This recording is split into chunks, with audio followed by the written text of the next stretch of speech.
Dobrodošli v podkastu, v katerem v sodelovanju s podjetjem Termoshop odpiramo zelo aktualno temo današnjega časa, se pravi obvladovanje stroškov energije v gospodinjstvih. Z nami je danes direktor podjetja Termoshop, gospod Danijel Vuk. Dober dan. Dober dan.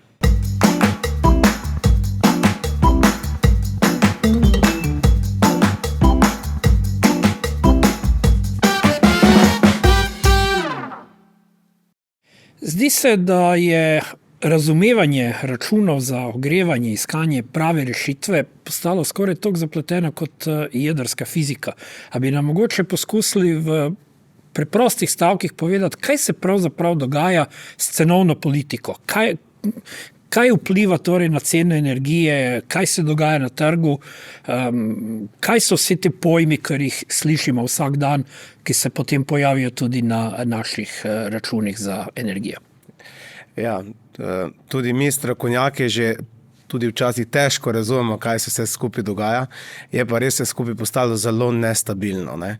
Se pravi, začelo se je z ogromno spremembami v zelo kratkem času. Začelo se je z ukinitvijo net meteringa, z vzpostavitvijo novih omrežninskih. Mogoče samo da pojasnimo, če kdo ne ve v dveh stavkih, kaj je net metering? Se pravi, vsak, ki je želel poskrbeti za neko svojo prihodnost, neko energetsko neodvisnost, je dal sončno elektrarno, svoj proizvodni vir. Net metering je pomenil, da si šel v shemo, kjer si celo leto zbiral na nek način proizvodnja ti je šla v plus, poraba pa v minus. In enkrat na leto je šel števec na nič in si pogledal, koliko si pridelal in koliko si porabil. In razliko si doplačal ali pa si, ostalo pustil državi. In to je bil net metering, zelo ugoden, način za kupce, kjer dejansko država častila baterijo za celo leto za nekega posameznika. In tukaj so bili donosi izredno lepi, prihranki izredno veliki. Je bila pa tukaj ena zelo velika past. In ta past je, da pa pogledali smo na nek način ekonomski del, ne, za kupca, energetskega pa smo kar na nek način pozabili. In so se začele dogajati anomalije. Se pravi, elektrarne smo projektirali čist na drugačen način, ko bi se dejansko mogle, se pravi na letno porabo, plus kaj še bo imel od porabnikov, si dal elektrarno velikost, da si dosegel neko letno proizvodno, ki bo enaka proizvodni, porabi. In če na koncu je ostalo nekaj kilovatov, viška proizvodne, je pa stranka začela neučinkovito uporabljati to energijo, kar pa seveda potem z energetskega vidika ni smiselno. Tako da to je, kar se tiče net meteringa. Se pravi, to se je ukinilo, potem ti ljudje so bili navajeni, ti kupci so bili navajeni izredno ugodnih, tudi fiksnih, pavšalnih omrežnin. Potem je prišel pa omrežninski akt. Omrežninski akt je pa obrnil vse na glavo in je rekel, tisti, ki bojo bolj obremenjevali omrežja, tisti bojo več plačali. Da je pa vse skupaj še bolj zakomplicirano, je država naredila 5 tarif, pa 2 sezoni in dobenemu več, se pravi, ni bilo jasno, kako sploh lahko predvidijo svoj strošek elektrike. Še več, država je to, spostavila, po drugi strani pa niti ni dala prave možnosti, bodi si ali podjetjem, bodi si gospodinjstvu, da bi na to dejansko lahko vplivali. Ker če ti želiš vplivati na svojo porabo, moraš sploh v realnost videti, kako imaš porabo. In današnji števci od elektrodistribucije omogočajo preko portala Moj elektro komaj 15-minutne očitke, ampak ti za 15 očitki že narediš konico v 15 minutah in potem to kazen plačaš cel mesec, ne. Tako da se je potem zgodil ta del, omrežninski akt, ki je seveda povzročil ogromno neke slabe volje. Potem pa država skušala to nekako umiliti, ne, zadevo in je začela, se pravi, najprej je zamejila ceno, ki je bila zamejena iz 120 evrov na megavatno uro na okoli 77, za tega, da bi položnice bile približno iste. Potem, ko se je to, se pravi, sprostilo, se pravi, ta ukrep so ukinili za uporabnike sončnih elektrarn po net meteringu še prvo najdražjo tarifo, se pravi, nenehno neke spremembe, ampak zelo parcialne. No, jaz tu vidim dve zanimivi dejstvi. Eno dejstvo je, da recimo energetiki razlagajo, da se mogoče včasih ne zavedamo, da energija ima neko svojo ceno na viru, pa da je potem pač treba plačati omrežje, da do nas pride. Ne? Po drugi strani pa ravno to, kar ste zdaj omenili, to nestalnost. Če bi bili drugačni pogoji, bi se tudi ljudje verjetno drugače odločali. In je to nekaj, kar marsikaterega potrošnika zagotovo zmoti. Absolutno.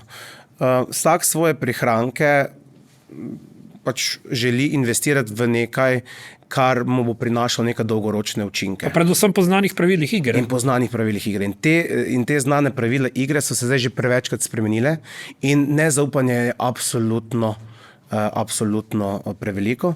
Če pa pogledamo, kaj se še pa zdaj zgodilo, zdaj pa prihajamo v pomlad, v najnižjo sezono, so pa, bom rekel, cene energije od ponudnikov energije zrasle za več kot 40%. Ker je konc te regulacije. Ne? Ker je konc te regulacije.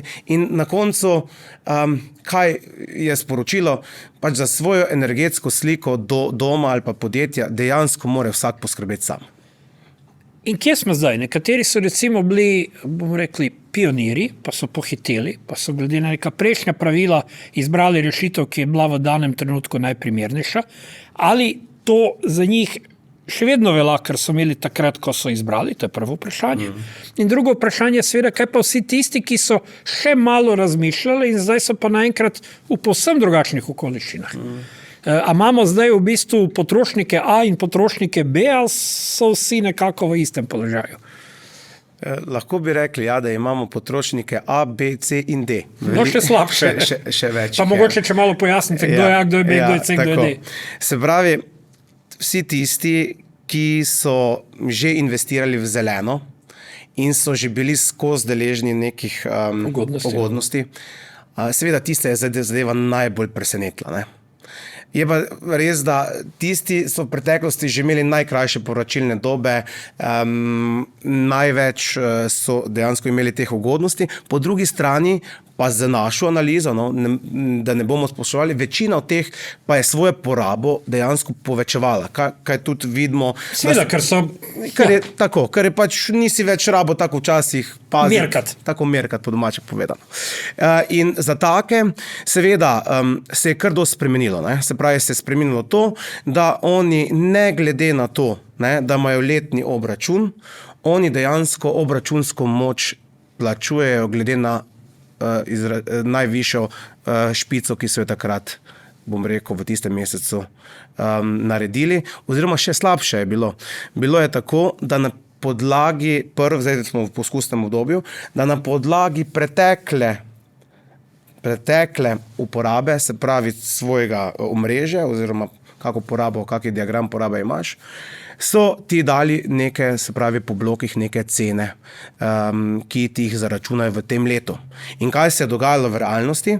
Seveda, lansko leto, ko je bil net metering, ni bil nihče še na nek način pazljiv, so polnili avto, so polnili pretirano določene porabnike, ki jih drugače ne bi.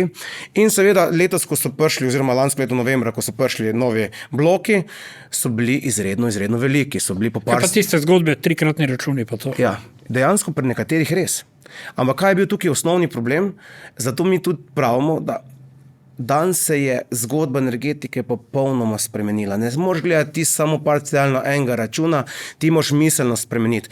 Pogledati, kaj se dogaja s tvojo porabo, analizirati 15-minutni pas, ugotoviti sploh, ali tisto, kar si do zdaj rabo, ali še boš tisto potreboval, ali je bila vse skupaj anomalija, in iz začetnega stanja potem planirati, bom rekel, svojo energetsko prihodnost za naprej. Toda, ali imajo potrošniki ustrezen znanja za to? Jaz mislim, da ne. In kdo naj jim zdaj tu pomaga? Ja, se pravi, v našem podjetju Termoshop smo se tukaj izredno trudili, tudi večkrat smo bili tukaj v vaših oddajah, da razložimo, da se sam postopek začne z absolutno pravilnim dimenzioniranjem, pravilno energetsko sliko vsakega doma, parcialno posebej. Ampak uporabniki A so nekaj že naredili, bodo morali zdaj nove analize delati. Ja, jaz mislim, da ja. Jaz mislim, mi ko smo dali, Se pravi, vsi smo na začetku zdaj. Jaz mislim, da smo Samo mogoče na drugih izhodiščnih položajih. Tako, vsi smo praktično na začetku in vsak, v ta namen smo ravno zato naredili kalkulator omrežnin, da ti vneseš svoje, preprosto iz portala uvoziš podatke in vidiš, kakšno je tvoje dejansko stanje, kje so špice, si jih probaš razložiti in tako naprej. Ne?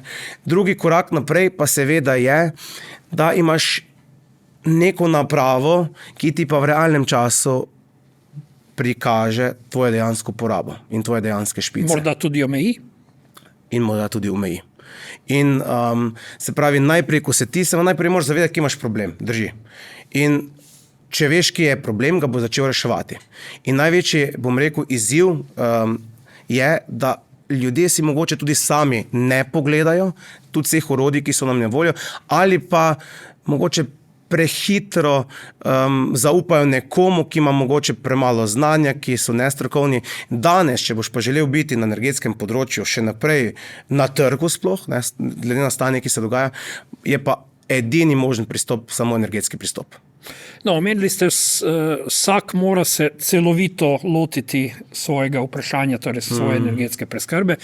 Jaz to nekako vidim z večjih možnih kotov. Recimo ena je zagotovo, da razumeš svojo porabo, kot ste tudi vi omenili, in morda na podlagi nje tudi malo spremeniti svoje vzorce porabe. Tako da recimo moje prvo vprašanje bi bilo, se dosta ukvarjate s tem, tako da ste verjetno že marsikaj in marsikomu analizirali. Kaj so recimo taki koraki, ki so mogoče malo širše uporabni, ker lahko vsak malo pomisli, se pravi zgolj, ker zadeva spremenjene vzorce porabe, pa da vam takoj dam še drugo vprašanje. Drugo vprašanje je seveda še neka ustrezna tehnološka rešitev. Se pravi, bi napadli z obeh front, pa evo, kaj prvo, kaj drugo? Zdaj, glede prvega, veliko lahko ti, bom rekel, sam narediš, recimo, da sočasno ne prižigaš, ne vem, določenih porabnikov, ki jih lahko klaplaš ali sklaplaš, ampak potem pa enkrat se malo zafrkneš, pa če nimaš zadnji sistema, ali si sploh prekoračil ali nisi. Dejansko... Z varovalko? Ja. Sam pol ti pa ven vrže. Ja, ti ven vrže, ampak ponavadi varovalka je že res zgornja meja, je že konica izredno velika. Ne? Tako da, bom rekel, sistem je tako zakompliciran, da z nekimi navadami, z največjimi potrošniki lahko to najbolj vpliva. Se pravi, če si imel električni avto, če imaš neke klimatske naprave, če si imel neke bojlerje stare, pač na grelnike, tem, to tukaj absolutno lahko nekaj narediš. Ne? Ampak kako smo pa mi recimo razmišljali? Mi smo pa razmišljali, dajmo pogledati poprečno gospodinjstvo ali pa poprečno podjetje, kje imajo oni največ, bom rekel, stroškov, recimo tako. In če ugotoviš, več kot 75, tudi do 80% vseh stroškov se skriva kje? Priprava sanitarne vode, ogrevanje in pa se pravi hlajanje. Ti trije stroški se pravi predstavljajo 80% stroškov družinskega, bom rekel, energetskega proračuna. Ja. A pa tudi družinskega. Tudi, ne, se pravi, ostalo so še neki aparati, par procentov in tako naprej. Se pravi, skoraj 80% je ta skupina. In mi smo razmišljali tako, da toplotna črpalka pa se je izkazala absolutno kot ena najbolj robustnih, trajnostnih, energetsko učinkovitih rešitev, ki dejansko takoj že samo pri energiji, dejansko pri zamenjavi energenta, če si imel priti kurilno olje, ti si samo za zamenjavo ogrevalnega sistema prišparal več kot 60, tudi do 70% za isti temperaturni režim. In smo razmišljali tako, če je toplotna črpalka tisti element, ki vseeno predstavlja potem pa zdaj največji strošek električne energije, pa naj bo ta unikatna. In naj bo tudi v tej toplotni črpalki pamet, ki ti pa na nek način lahko v vsakem trenutku pove, kakšno imam porabo, kakšne nimam. Se pravi, imam cel nadzor preko aplikacije, lahko si naštimam opomnike, alarme. Ampak to si v praksi ljudje ne naštimajo. Ne? Se pravi, oni si niti ne naštimajo alarme, opomnike, ampak že danes je standard, da pričakuje, da sistem sam prepozna omrežninske akte, Recimo tudi naša toplotna črpalka, nova IQ, prepozna tvoje navade, kako si delal, prepozna, kakšno bo, se pravi preko umetne inteligence, kakšno bo vreme v naslednjih dneh. In tukaj so pa vse, bom rekel, še dodatni prihranki od teh 60% navzgor, ki smo jih pa tudi mi z pilotom in zdaj z lansiranjem te nove toplotne črpalke že dokazali. Jaz tu vidim še eno zadevo. Nimamo verjetno enotne rešitve. V hišah bo verjetno en pristop, v večstanovanjskih zgradbah. Drži. Na ravni stavbe verjetno druga rešitev. Drži. Nekdo, ki ima zgolj stanovanje v bloku, pa sam je malo omejen pri tej, kako bi rekel, podjetnosti. Ja. Mogoče malo še to komentirate. Kaj vsaka od teh skupin uporabnikov lahko naredi? Vsako skupino treba zelo parcialno obravnavati, se pravi celo individualno. Recimo, spet je postopek zelo podoben. Najprej, kateri so tisti porabniki, ne? V stanovanjih so ponovadi kakšni bojlerji, ne? Tudi so že zdaj stenske sanitarne toplotne črpalke, tudi posebej prilagojene toplotne črpalke za sama stanovanja, ki so manjša, tudi cenejša. In tudi v stanovanjih je največji strošek sanitarna voda pa ogrevanje, absolutno. Ja, izvedba rešitve je verjetno različna. Ampak tehnologija za to pa obstaja. Se pravi, danes lahko kupiš bodi si za stanovanje sanitarno toplotno črpalko. Koliko je ta velika, recimo? Pa to je recimo tako klasično, mogoče malo večje kot bojler, klasični 120-litrski bojler. Percepcija mnogih je, da toplotna črpalka zauzame pol kleti. To je verjetno ta percepcija, pa tudi, a veste, recimo v stanovanjih ljudje pravijo, jaz nimam prostora za to, jaz nimam možnosti za to. Dejansko so omejitve prostora, potem, če greš na ogrevanje, moraš dati nekam tako od klimu, nekam tudi zunanje enoto, če greš na zrak, voda, sistem, rabiš potem nekaj soglasja od sosedov, ne, tako da, ampak ti kupci predvsem razmišljajo, jaz imam take stroške, ponovno ima tudi malo niže stroške v hiši, ne, in potem išče spet povrat investicije, tako da iz tega tam, ker so vseeno stroški nižji, ne, pri njih potem investicija je tudi nekoliko nižja, ni pa toliko. Kakšni zneski se pogovarjamo? To je zelo nehvaležno govoriti. Se pravi, če govoriva tako, če bi nekdo rekel, koliko stane avto. Ja, zelo nehvaležno, ampak recimo, če rešujemo sanitarno vodo, se lahko pogovarjamo o nekaj 100 evrih, 1000 evrih, tudi bom rekel za to stanovanjsko manjšo toplotno črpalko. Če govorimo o ogrevanju o nekaj 1000 evrih, seveda so potem subvencije in tako. In za vsakega je fajn dejansko narediti tudi potem neko tehnično-ekonomsko analizo za vsaki ukrep. Zakaj? Zaradi tega, ker danes je preveč rešitev kar na pamet. Ne? Če si res dober, naredi... Ja, včasih se zdi, da ljudje ne vejo, kje začeti. Evo, kje začeti? Vedno začneš z mini-energetskim pregledom. Se pravi, mi pogledamo in 15-minutne očitke vsake porabe. Ki so omejene veljave, kot smo že prej rekli, ampak boljš kot nič. Ampak je, bom rekel, absolutno boljš kot nič. Potem, se pravi, pogledamo, kaj se to vpliva na omrežnino, potem pogledamo navade uporabnika, pogledamo na nek način, kakšne toplotne izgube ali pa kakšne potrebe po toploti ima nek objekt in potem vse to zračunamo, damo, rečemo, investicija bi bila toliko, vam uredimo subvencijo še Borzena ali Ekosklada, uredimo financiranje in za stranko bom rekel, povrat investicije 7, 8, 9, 10 let. To bi bilo moje naslednje vprašanje. Se lahko odloči ali ne. Postopek je vedno zelo isti in pa seveda primerjati je treba vedno hruške s hruški, jabolka z jabolkami in potem imaš neko rešitev. In zelo pomembno pa danes je, da je sama ta tehnologija, se pravi ti, ko daš noter toplotno črpalko ali pa kakšen drugi, ne, to je dejansko že energetska naprava. In ta naprava, če želiš vplivati na celoten svoj ekosistem in si ga vzpostaviti, mora biti povezljiva. Mora biti povezljiva bodisi kasneje s hranilnikom, ko so zdaj res tudi izredno v porastu, bodisi z počasi prihajamo do tega, da brez hranilnika sistem niti ne more svoje polne veljave doseči. Absolutno. Bodisi z sončno elektrarno, bodisi z polnilnico in dejansko rabiš neke možgane v hiši, ki ti brez, da tebe obremenjuje, da ti vse to skupaj na nek način upravljajo. Skratka, razumeti svojo porabo, spremljati svojo porabo. Ja, absolutno, ali pa imeti Oziroma tehnologijo, vzorce porabe. ali pa imeti tehnologijo, ko to dela namesto vas, in to je recimo naša nova toplotna črpalka IQ, ki dejansko prevzame celotno vse to vlogo, ki sem jo prej tudi predstavil. Se pravi, navadna ali pa recimo starejša tehnologija toplotne črpalke, po vašem mnenju preprosto ne more doseči vseh učinkov, ki bi jih nek potrošnik, uporabnik pričakoval. Jaz mislim, da sama toplotna črpalka kot tehnologija ti naredi še vedno izredno velike prihranke. To se strinjam. ampak zdaj je odvisno, kako stara je ta toplotna velike črpalka. ali pa še večje, ne? Zdaj vem, mi delamo toplotne črpalke že 33 let in prva toplotna črpalka so imele izredno velike zagonske tokove. Niso imeli, bom rekel, orodij za mehki zagon, in to je, bom rekel, za to omrežnino strup, ne, bom rekel, ampak to so naprave stare več kot 15. Omrežje bi najraje videlo Tako. kot nekomerno porabo. Ne? Tako. In pri zagonih, zdaj vse te nove inverterske toplotne črpalke, ne, so pa praktično že same po sebi izredno učinkovite. Ne.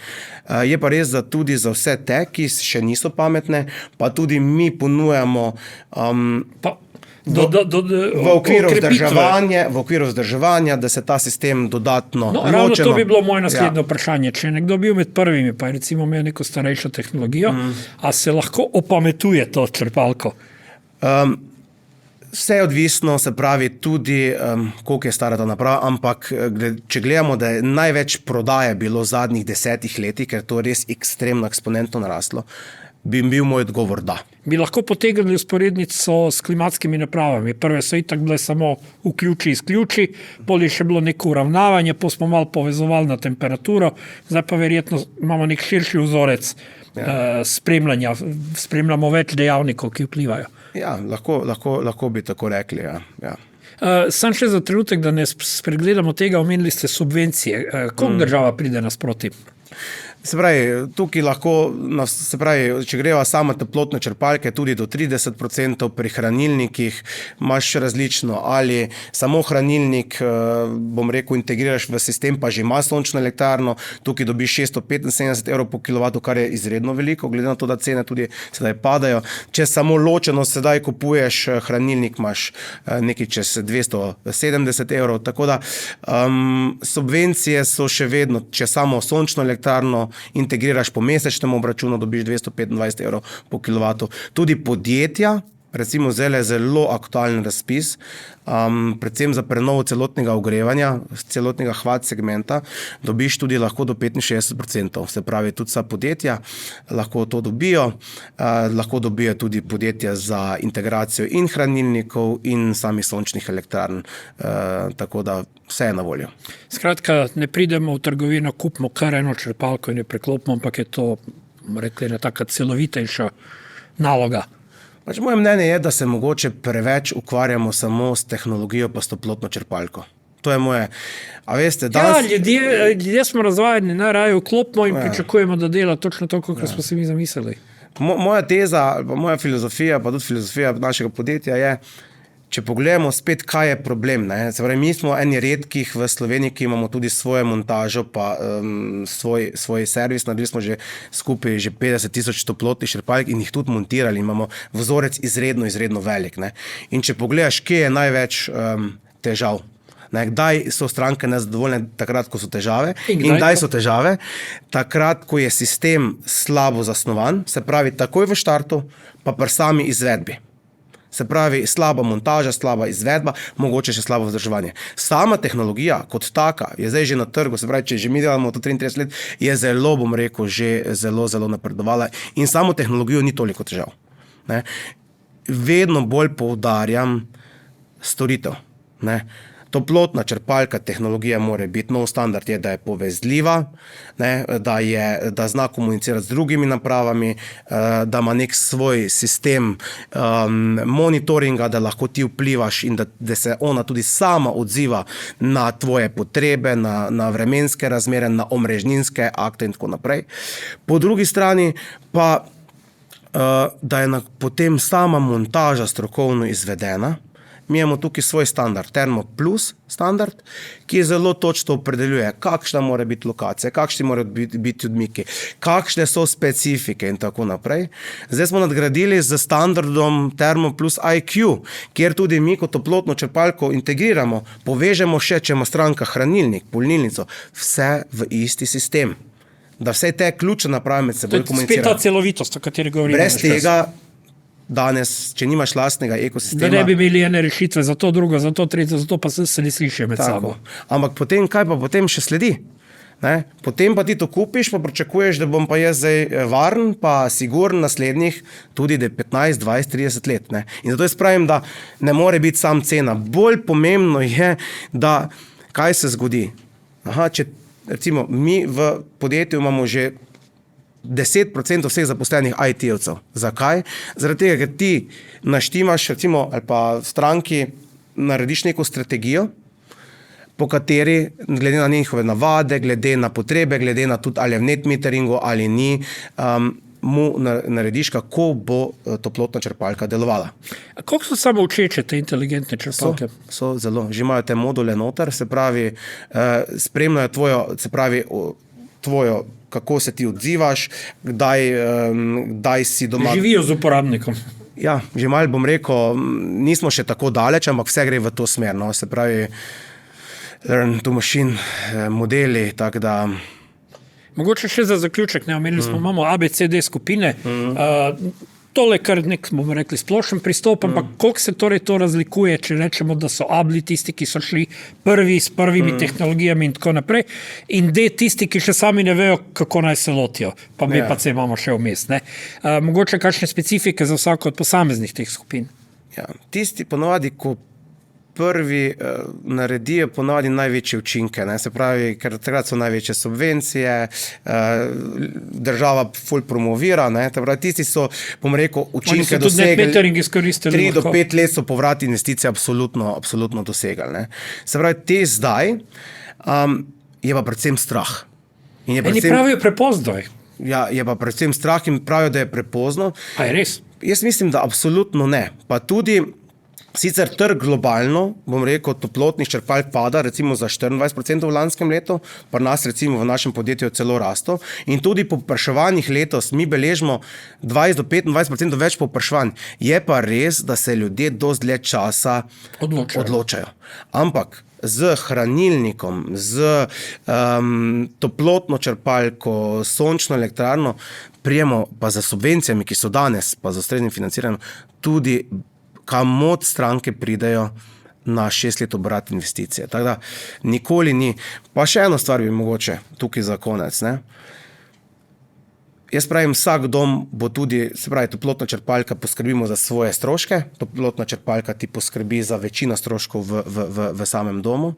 Vsak dom bo rabo tudi svoj proizvodni vir in zdaj še pravim, in za svojo varnost bo še rabo to energijo nekam shraniti. Tudi neodvisnost je zelo pomembna. In ta neodvisnost, ta strah ljudi, kaj bo, ne, sploh ob zadnjih par 100% podražitvah, me je zelo toplo presenetilo, koliko hitro so ljudje dejansko pričeli z nadgradnjo svoje energetske slike doma z hranilniki. No, sem izredno presenečen, ker recimo tudi, če imaš ti svoj proizvodni vir, toplotno črpalko, ne, večkrat tudi zelo poenostavim. Danes cena elektrike, ne, realna cena je okoli 130 evrov na megavat, 120 do 140, odvisno kakšnega imaš ponudnika. Ne. Ti imaš pa sončno elektrarno, ki, ko jo investiraš, imaš ti ceno nič naslednjih 20 do 30 let. Če pa gledamo investicijsko, pa če vemo, da je približno cena investicije, ne vem, dama rečemo 700 evrov, 800 evrov po kilovatu, ne, vemo, koliko kilovatov nam bo naredila ta sama sončna elektrarna s hranilnikom, pa dodamo subvencije. Če gledamo investicijsko, je pa strošek elektrike ob upoštevanju investicije tudi 30, 40, 50 evrov na megavat. In dejansko ti si lahko 200 do 300% z energetskimi rešitvami dejansko poceniš svoj mesečni proračun. Ne. In tisti, ki ljudje ne razumejo teh stvari in jim je treba zelo plastično predstaviti. Zato se tudi midva pogovarjava. Ja. Na tak način, se pravi, prihranki so, povračilne dobe so še izjemno hitre, bi pa vseeno svetoval, so pa nova tveganja. Absolutno so nova. Katera? Tveganja so, se pravi, to, da smo sama zasnova projekta, ne, se pravi, neke energetske rešitve, se bistveno spremenila, smo že omenila. Ti moraš bistveno manjše elektrarne projektirati, da boš dosegel pas v svojem domu, se pravi, pretirano velike sončne elektrarne. Prej so bili zajamčeni odkupi, zdaj jih ni več in zato imamo hranilnike. Imamo zdaj tudi hranilnike, ampak se pravi, da boš sam energijo shranjeval, ni nujno najbolj, bom rekel, ekonomsko smiselno. Ne? Se pravi, projektiraš toplotno črpalko. Ja, hranilnik je za izjemo, ne, da postane bolj samozadosten, da imaš lahko, bom rekel, zagotovljen, da če so izpadi, da imaš tudi elektriko. Seveda ti omogoča pa bistveno tudi, da greš v smer aktivnega porabnika in da greš na dinamične cene. Se jih danes še niti nismo dotaknili, ampak da ne skačeva. Samo zasnova projekta. Včasih je lahko vsak delal sončno elektrarno. Ponudnikov, koliko češ. Zmero streho, pogledal položnico, tokrat 12, dajmo 11, pa dajmo še dvakrat toliko. Dajmo še 2, 3, 4 kW zraven, ne, in tako naprej. Danes pa, kako zasnuješ sončno elektrarno, kako zasnuješ zraven hranilnik, da bo sploh opravljal svojo funkcijo in zraven še toplotna črpalka, da bo ustrezno delala, se pravi, da ne bo imela noter električnih delcev in povzročala prevelike konice, da ne bo predimenzionirana, da ne bo podimenzionirana. Vse to danes pa zahteva dejansko strokovnjake. In teh strokovnjakov pa ni več toliko velik. Ne? In ko ta del narediva, potem so naslednje pasti kaj? Vsi, mi imamo tukaj res izkušnje, no? ker smo že dolgo na trgu, ta isti cikl se je ponavljal leta 2012-2013. Kaj se je takrat dogajalo? Famozni takrat so bili sheme, kjer si ti dobil bajne subvencije za odkupe električne energije za proizvodnjo sončnih elektrarn in takrat so to vsi delali. Ne? Potem čez noč pa država to ukinila in ostali so, ne vem, mogoče 20-25 ponudnikov. Pri toplotnih črpalkah je tudi zelo podobno. In kaj se potem zgodi? Ob prvi zimi ali pa čez 2, 3, 4 leta, ko se pojavi prvi, bom rekel, najpogosteje prve težave, takrat pa nimajo ljudje več dobenega za poklicati. Ne? In danes, ko pa greš ti v tako energetsko zgodbo, pa ljudje kličejo tudi, ali mi sistem sploh dela optimalno. Ali imam alarmiranje, ali imam to, ali imam ali mi strategija v redu dela. In tukaj res rabiš močen support zadaj in zato tudi mi vsako leto stranki smo se odločili, da bomo naredili poročilo o delovanju njenih energetskih naprav. Se pravi, zelo pomembno je, da vejo, komu bojo svojo energetsko prihodnost zaupali.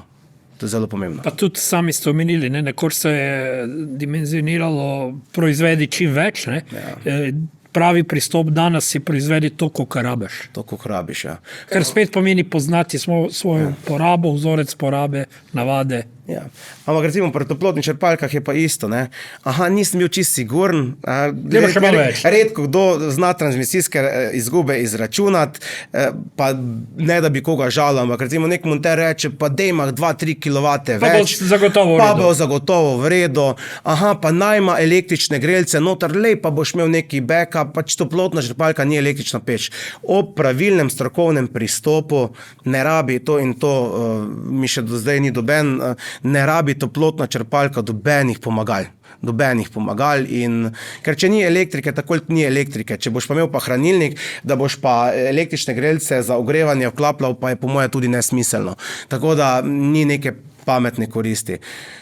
In to so te pasti, ki še bojo zdaj pa posebej se že kaže na trgu, no? Se pravi, podjetja tudi na račun zmanjšanja povpraševanj že izginjajo iz trga.